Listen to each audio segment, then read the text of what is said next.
हमारे इस YouTube channel के सेगमेंट फास्ट न्यूज में आप तमाम का इस्तकबाल है। इस वीडियो में आप देख सकते हैं कमेंटों में बहुत ज्यादा खबरें। तो आइए शुरू करते हैं वीडियो को और देखते हैं आज की ताजा तरीन खबरें। तेलंगाना के निर्मल टाउन में एटीएम मशीन से रकम की चोरी की कोशिश। तेलंगाना के जिले निर्मल में एक एटीएम से रकम चुराने की कोशिश पर पुलिस ने फौरी कार्रवाई करते हुए मुश्तबा चोर को गिरफ्तार कर लिया। तफसीलात के मुताबिक निर्मल टाउन में कैनरा बैंक के मैनेजर ने डायल 100 पर कॉल करके इत्तला दी कि एक नामालूम शख्स एटीएम से रकम चुराने की कोशिश कर रहा है। इस इत्तला पर पुलिस जो गश्त पर थी फौरन हरकत में आई और फौरी तौर पर एटीएम सेंटर पहुंचकर सीसीटीवी फुटेज का जायजा लिया। फुटेज की मदद से पुलिस ने करीबी इलाके से एक शख्स को गिरफ्तार किया जिसकी शनाख्त गंगाधर के तौर पर की गई है। पुलिस मजीद तहकीकात कर रही है ताकि ये मालूम किया जा सके कि आया इस शख्स ने पहले भी ऐसी कोई वारदात की है या किसी और वारदात में मुलव्विस है। मेट्रो रेल के दूसरे मरहले के कामों को इंतजामी मंजूरी। MGBS तक चंद्रायन गुट्टा 7.5 किलोमीटर का कॉरिडोर भी शामिल। रियासती हुकूमत ने शहर हैदराबाद में मेट्रो रेल के दूसरे मरहले के तामीरी कामों को इंतजामी मंजूरी दे दी है। दूसरे मरहले के तहत शहर के 76.4 किलोमीटर तक मेट्रो रेल तामीर करने की इजाज़त दे दी गई है। इस सिलसिले में GO 196 भी जारी कर दिया गया है। मरकजी और रियासती हुकूमतों की शराकत दारी से मेट्रो रेल के दूसरे मरहले के तामीरी कामों को अंजाम दिया जाएगा। इस प्रोजेक्ट पर मजमूई तौर पर 24,269 करोड़ रुपये के खर्चात आयद होंगे, जिनमें रियासती हुकूमत का हिस्सा 7,313 करोड़ रुपए का होगा, जबकि मरकजी हुकूमत 4,230 करोड़ रुपए के अखराजात बर्दाश्त करेगी। 11,939 करोड़ रुपए मुख्तलिफ मालियाती इदारों बशमूल JICA, ADB और NDB से बतौर कर्ज हासिल किए जाएंगे, जबकि प्राइवेट पब्लिक पार्टनरशिप के तहत 1,033 करोड़ रुपए इस प्रोजेक्ट पर सर्व किए जाएंगे। ज़राए के मुताबिक दूसरे मरहले के तहत पार्ट A में 8 कॉरिडोर तामीर किए जाएंगे, जिनमें corridor 4 Nagulta Shamshabad airport 36.8 kilometre, corridor 5 Raidurgam Kokapet Neopolis 11.6 kilometre, corridor 6 MGBS तक चंद्रायन गुट्टा 7.5 किलोमीटर, कॉरिडोर 7 मियापुर तक पटनचेरू 13.4 किलोमीटर और कॉरिडोर 8 LB नगर तक हयात नगर 7.1 किलोमीटर शामिल रहेंगे। जबकि दूसरे मरहले के पार्ट B में corridor 9 Shamshabad Rajiv Gandhi international airport तक फोर्थ सिटी यानी स्किल यूनिवर्सिटी तक 40 किलोमीटर तक मेट्रो रेल को वसअत दिया जाएगा। इस तरह मजमूई तौर पर दूसरे मरहले के मेट्रो प्रोजेक्ट का इहाता 116.4 किलोमीटर का होगा। तेलंगाना में मरीज के खून का नमूना लिए बगैर ब्लड टेस्ट की रिपोर्ट जारी कर दी गई। मरीज के खून का नमूना लिए बगैर मरीज के रिश्तेदारों को ब्लड टेस्ट की रिपोर्ट थमा दी गई। ये वाक़या तेलंगाना के कामारेड्डी जिले में पेश आया। तफसीलात के मुताबिक रामू नामी मरीज को कै और इसहाल पर बांसवाड़ा के एरिया अस्पताल में दाखिल करवाया गया था। मरीज और इसके रिश्तेदार उस वक्त हैरान रह गए जब मरीज के खून का नमूना लिए बगैर खून की रिपोर्ट हवाले कर दी गई। मरीज के रिश्तेदारों ने इस पर फिक्रमंदी का इजहार किया। अस्पताल सुपरिटेंडेंट से इस वाक़े की शिकायत करते हुए इंसाफ की मांग की है। नागार्जुना सागर से श्रीशैलम डैम तक कश्ती रानी का दोबारा आगाज। नागार्जुना सागर डैम से श्रीशैलम डैम तक कश्ती रानी का दोबारा आगाज हो गया है। महकमा सयाहत की जानिब से कश्ती रानी का ये प्रोग्राम शुरू किया गया। बताया गया है कि क़ब्ल अज़ी नागार्जुना सागर तक श्रीशैलम कश्ती रानी शुरू करने का मनसूबा बनाया गया था। ताहम नागार्जुना सागर में मुनासिब मकदार में पानी न होने और कोरोना की वबा की वजह से ये प्रोग्राम मुलतवी हो रहा था। फिलवक्त दोनों डैम में पानी की काफ़ी मकदार पाई जाती है, जिसके पेश नज़र कश्ती रानी का आगाज़ किया गया है। तकरीबन 120 किलोमीटर तक कश्ती रानी की जाएगी। अतराफ के इलाकों के अवाम इससे लुत्फ़ अंदोज़ हो रहे हैं। ये सफ़र 7 घंटों तक जारी रहेगा। कश्ती में सफ़र का किराया बड़ों के लिए 2,000 रुपये और बच्चों के लिए 1,600 रुपये रखा गया है। महकमा सयाहत की जानिब से 120 मुसाफिरों को ले जाने वाली AC कश्ती को चलाया जा रहा है। मोमो खाने की वजह से हैदराबाद में खातून की मौत, 6 अफराद गिरफ्तार। पुलिस ने तहकीकात शुरू की और इस वाक़े के बाद 6 अफराद को गिरफ्तार किया। इन अफराद पर इल्ज़ाम है कि उन्होंने नाक़िस और गैर मियारी मोमो तैयार किए थे जो खातून की मौत का सबब बने। पुलिस के मुताबिक खातून ने मोमो एक मुकामी दुकान से ख़रीदा था। दुकान की जाँच के दौरान वहाँ सफाई के नाक़िस हालात और खाने की तैयारी के गैर मियारी तरीक़े सामने आए। इस वाक़े के बाद मुतल्लिक़ा महकमे ने दुकान को बंद करने और मज़ीद कार्रवाई का आगाज़ किया। पुलिस ने इस मामले में जिन अफराद को गिरफ्तार किया है इनके नाम अलमास, साजिद, रईस, शाहरुख, रज़ाक बताए गए हैं।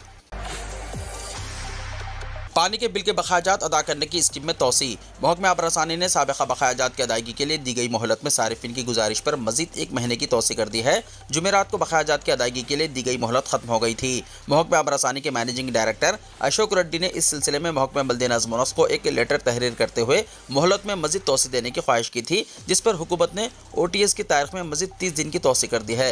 इस तरह साबिक़ा बकायाजात को अदा करने के लिए अब 30 नवंबर तक मौका दिया गया है। 1 अक्टूबर को इस स्कीम का ऐलान किया गया था। ओहदेदारों ने बताया कि अभी तक 70,335 सारिफिन ने इस स्कीम से इस्तेफादा किया है और 49 करोड़ रुपए के बकायात अदा किए हैं। ओहदेदारों ने बताया कि इस स्कीम के तहत बकायात पर सूद को मुआफ किया जा रहा है। मैनेजर की सतह पर 2,000 रुपए तक बकायात पर कोई सूद नहीं लिया जाएगा। डिप्टी जनरल मैनेजर की सतह पर 2,001 रुपए से 10,000 रुपए तक, जनरल मैनेजर की सतह पर 10,001 रुपए से 1 लाख रुपए तक, चीफ जनरल मैनेजर की सतह पर 1 लाख रुपए या इससे ज्यादा के बकायात पर सूद को मुआफ करने का इख्तियार दिया गया। बकायात की रकम महकमा आबरसानी के दफ्तर पर या ऑनलाइन तरीके से अदा की जा सकती है। मी सेवा, फोन पे, गूगल पे के जरिए भी बकायात अदा कर सकते हैं। ओहदेदारों ने कहा कि 1 अक्टूबर को स्कीम का ऐलान किया गया था, तहम इस सिलसिले में अहकाम जारी होने में 5 दिन लग गए। इसके अलावा दशहरा और दीपावली त्योहारों की वजह से सारिफिन इस स्कीम से इस्तेफादा नहीं कर सके। सारिफिन की गुजारिश पर इस स्कीम में 1 महीने की तौसी कर दी गई है। तफसीलात कस्टमर केयर नंबर 155313 से हासिल कर सकते हैं। मोदी की नुक्ताचीनी का वज़ीर आला रेवंत रेड्डी ने दिया जवाब, हुकूमत की कारकर्दगी से आगाह किया। कांग्रेस की हुकूमत पर वज़ीर आज़म मोदी की जानिब से की गई नुक्ताचीनी का वज़ीर आला तेलंगाना रेवंत रेड्डी ने जवाब दिया। सोशल मीडिया के अहम प्लेटफॉर्म एक्स पर सरगर्म रेड्डी ने अपनी हुकूमत के कारनामों से वाकिफ करवाते हुए कहा कि इख्तिदार में आने के 2 दिन के अंदर हमने खवातीन को मुफ्त बस सफ़र की सहूलत फराहम की। राजीव आरोग्यश्री हेल्थ स्कीम के तहत हमने 10 लाख रुपए तक इलाज की सहूलत शुरू की। साल खत्म होने से पहले हमने इसे नाफिज किया। 22 लाख किसानों के लिए मुल्क में सबसे ज़्यादा खर्च मुआफ़ी की गई। हमने सिर्फ 25 जिलों में 18,000 करोड़ रुपए की मुफ्त बिजली की सहूलत फराहम की है। बीजेपी की हुकूमत वाली रियासतों में गैस की कीमतें ज़्यादा हैं। तेलंगाना में हम 500 रुपए में सिलेंडर दे रहे हैं। सिलेंडर स्कीम से अब तक 43 लाख अफराद मुस्तफिद हो चुके हैं। हम बड़ी तादाद में जॉब प्लेसमेंट कर रहे हैं। हम ग्रुप एग्जाम्स बाकायदगी से मुनक्किद करते हैं। हम मरबूत रिहायशी स्कूल कायम कर रहे हैं। हम आवाम से किए गए हर वादे पर एक मुकद्दस अहद रखते हैं। वज़ीर आज़म नरेंद्र मोदी ने कांग्रेस के सदर मल्लिकार्जुन खड़गे पर तनकीद की थी। एक्स पर #फेक कांग्रेस प्रोमिसेस के साथ पोस्ट्स की एक सीरीज में उन्होंने दावा किया कि पार्टी वादे करने पर बुरी तरह से बेनकाब हो गई है। उन्होंने कहा था कि कांग्रेस की हुकूमत वाली रियासतों हिमाचल प्रदेश, कर्नाटक और तेलंगाना में तरक्की की रफ्तार और मालियाती सेहत खराब से बदतर होती जा रही है। वज़ीर आज़म की इस तनकीद वाले ट्वीट का जवाब रेवंत रेड्डी ने दिया।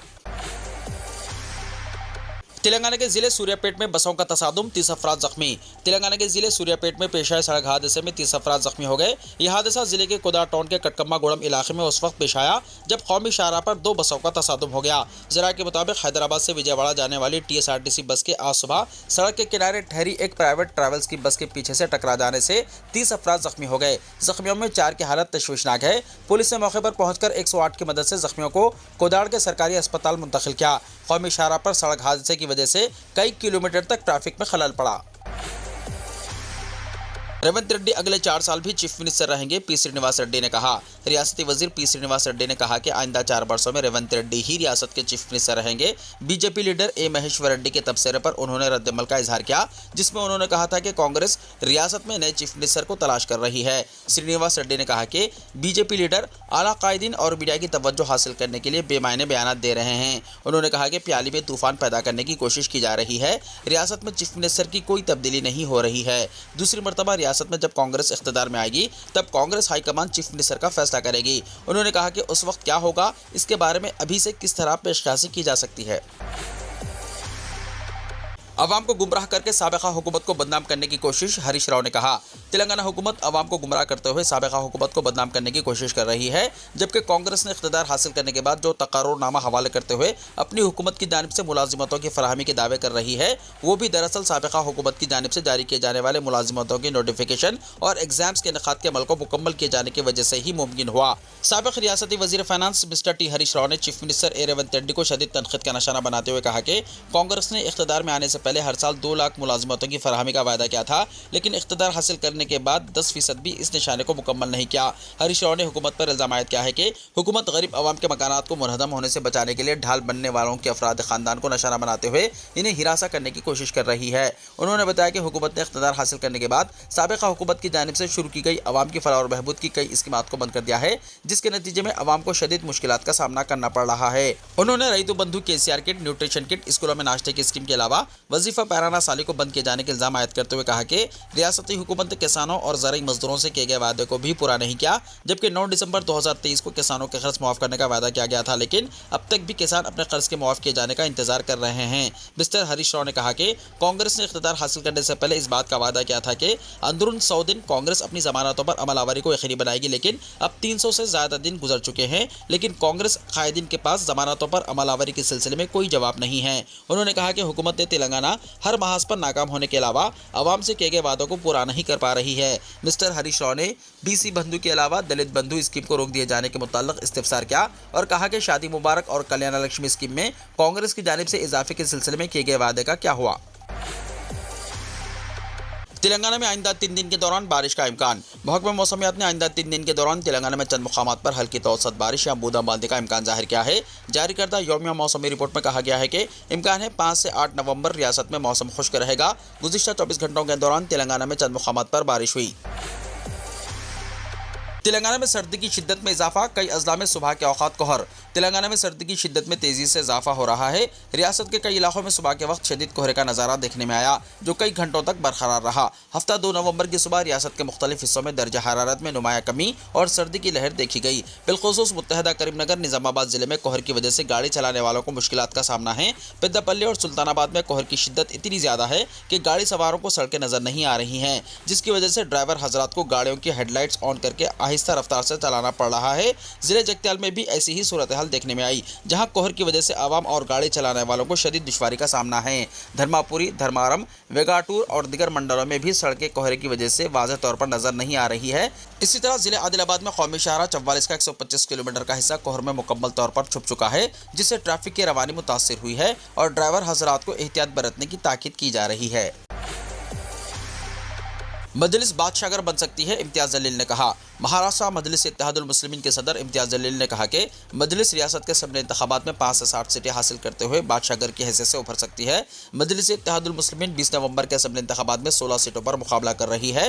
महाराष्ट्र के सबने इंतखाबात में कांग्रेस NCP शरद पवार और शिवसेना UBT पर मुश्तमिल MVA और BJP शिवसेना शिंदे और NCP अजित पवार पर मुश्तमिल महायुति के दरमियान मुकाबला है। औरंगाबाद के साबिक़ा रुकन पार्लियामेंट इम्तियाज़ जलील ने मीडिया से बातचीत करते हुए कहा कि हमें इंतखाबात में हिस्सा लेने के ख्वाहां अफराद की 230 दरख्वास्तें मौसूल हुई थी, लेकिन हमने फैसला किया है कि हमें ज़्यादा सीटों के बजाय उन सीटों पर तवज्जो देनी चाहिए जहां हम जीत सकते हैं। हमें यकीन है कि हमने जो सीटें मुंतखब की हैं, हमें मुस्बित नताइज हासिल होंगे। इम्तियाज़ जलील ने कहा कि सूरत हाल बहुत पेचीदा है, बहुत ज़्यादा प्लेयर्स मैदान में हैं। इस बात की कोई ज़मानत नहीं है कि वो 2 बड़े इत्तेहाद इंतखाबात के बाद बाकी रहेंगे। इस बात का भी इम्कान नहीं है कि किसी को वाज़ेह अक्सरियत हासिल होगी। ऐसी सूरत हाल में कोई भी पार्टी जो 5 से 60 सीटें हासिल करेगी बादशाहगर बन सकती है।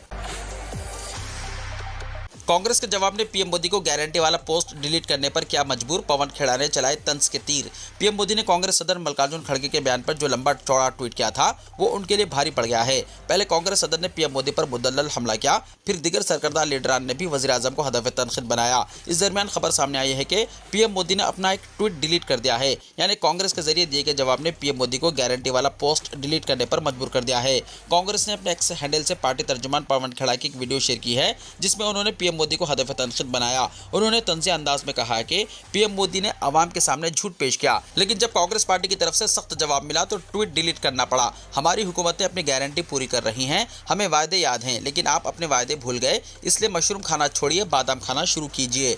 खेड़ा का कहना है कि मुल्क के वज़ीर आज़म होकर पीएम मोदी एक ट्रोल की तरह हरकत कर रहे हैं। पीएम मोदी फैक्ट चेक में फंस ना जाएं, इसलिए इन्हें अपने एक ट्वीट को डिलीट तक करना पड़ा। कांग्रेस तर्जुमान ने कांग्रेस पार्टी की हुकूमतों के जरिए किस रियासत में कितनी गारंटियों को नाफिज किया गया है, इसके बारे में भी बताया। उन्होंने कहा कि कांग्रेस पार्टी को अपने सभी वायदे याद हैं और इसे मुकम्मल करने की पूरी कोशिश कर रही है। साथ ही उन्होंने पीएम मोदी को बीजेपी के वायदे याद दिलाते हुए पूछा, 100 स्मार्ट सिटी कहाँ हैं? गंगा मियाँ और खवातीन की सिक्योरिटी को लेकर किए गए वादों का क्या हुआ? रुपये और पेट्रोल डीजल की कीमतों का क्या हुआ? दिलचस्प बात यह है कि हरीश तिवारी नामे एक एक्स सारिफ ने पीएम मोदी के पोस्ट थ्रेड का स्क्रीन रिकॉर्ड भी शेयर किया है, जिसमें उनके जरिए डिलीट किए गए ट्वीट के बारे में जानकारी दी गई है।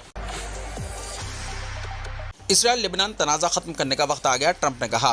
रिपब्लिकन उम्मीदवार डोनाल्ड ट्रंप ने कहा है कि वक्त आ गया है कि इसराइल और लेबनान के तनाज़े को ख़त्म किया जाए। मिशिगन में अरब अमेरिकन से खिताब करते हुए ट्रंप ने कहा कि मशरक़ी वस्ता और अमेरिका में ऐसे लोग हैं जो अपना काम नहीं कर रहे। दूसरी जानिब डेमोक्रेटिक सदारती उम्मीदवार कमला हैरिस की इंतखाबी मुहिम भी जारी है। कमला की इंतखाबी मुहिम टीम ने कहा कि डोनाल्ड ट्रंप इंतखाबी दिन वोट काउंट होने से पहले ही अपनी जीत के ऐलान का दावा कर सकते हैं। टेक्सास की रियासती असम्बली के रुकन सलमान भोजानी ने इंतखाबात में मुस्लिम वोटर्स से अपील करते हुए कहा कि मुस्लिम कम्युनिटी को हैरिस वॉल्स के टिकट को एक अमली और मुफीद इंतखाब के तौर पर देखना चाहिए। कोई कदम उठाया तो मुंह तोड़ जवाब दिया जाएगा। ईरान ने इसराइल और अमेरिका को दी वार्निंग। ईरान के सुप्रीम लीडर खामनाई ने इसराइल और अमेरिका को सख्त वार्निंग दी है। उन्होंने कहा कि अगर इसराइल और अमेरिका उनके मुल्क के खिलाफ कोई भी कदम उठाता है तो इन्हें सख्त जवाब मिलेगा। ईरानी सुप्रीम लीडर ने यह बयान तलबा से खिताब के दौरान दिया। आयतुल्लाह अली खामनाई का बयान उस वक्त सामने आया है जब ईरान और इसराइल के दरमियान कशीदगी बढ़ती जा रही है। इलावाज़ी 21 नवंबर को खामनाई के एक मुशीर ने इशारा दिया कि ईरान अपने बैलिस्टिक मिसाइलों की रेंज बढ़ाने पर गौर कर सकता है। साथ ही उन्होंने ये भी कहा कि ईरान अपनी न्यूक्लियाई थ्योरी का तज्जिया भी कर सकता है। यह फैसला ईरान और उसके हरीफ इसराइल के दरमियान बढ़ती हुई कशीदगी के दरमियान लिया जा सकता है, जिसमें मिसाइल और फिजाई हमला भी शामिल है। खामनाई के मुशीर ने बताया कि अगरचे ईरान के पास जोहरी हथियार बनाने की तकनीकी सलाहियत मौजूद है, लेकिन हालिया दिनों में इसे मजहबी फतवे के जरिए रोका गया है। ये फतवा साल 2000 की इब्तिदा में जारी की गई थी, जिसमें जोहरी हथियार बनाने पर रोक लगा दी गई। खामनाई और इसके मुशीर के बयान से वाज़ेह है कि ईरान अपनी फौजी क़ुव्वत बढ़ाने और सिक्योरिटी पॉलिसियों पर नजरसानी के लिए इक़दाम कर सकता है। काबिल ज़िक्र है कि इससे पहले भी खामनाई ने कहा था कि ईरान के मुताल्लिक़ यहूदी इसराइल गलत अंदाज़ा लगा रहे हैं। वो ईरान को नहीं जानते। वो अभी तक ईरानी अवाम की ताकत और अज़्म को सही तौर पर समझ नहीं पाए। हमें इन्हें ये बातें समझानी होंगी। उन्होंने ये भी कहा था कि हमारे हुक्काम को यह अंदाज़ा लगाना चाहिए और ठीक से समझना चाहिए कि अब दुश्मन को ईरानी अवाम की ताकत दिखाने के लिए क्या इक़दाम किए जाने चाहिए और जो भी इस मुल्क के मफाद के हक़ में हो वो करना चाहिए। वीडियो को लाइक शेयर कीजिए और हमारे इस YouTube चैनल को सब्सक्राइब करते हुए इसके बेल आइकन को भी प्रेस कर लीजिए ताकि ऐसी ही ताज़ा तरीन खबरों का नोटिफिकेशन सबसे पहले आपको मिलता रहे।